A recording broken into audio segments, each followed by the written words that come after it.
Morning, everyone. Hey, just getting up, starting of the day. Started doing my pre-trip 8 in the morning. It's now about 9:15, 9:20. Waiting on the tire guy to come out.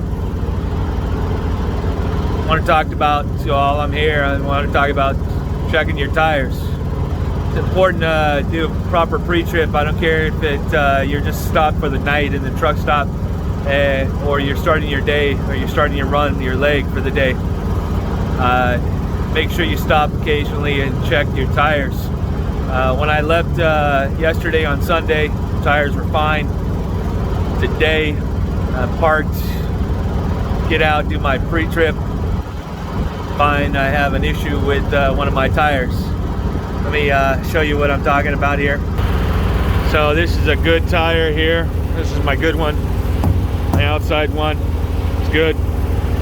Here's my inside one. See how it just wiggle, wiggle, wiggle on it. So make sure to do your pre-trips. It'll save your life and others. Stay safe out there. Talk to you later. Bye.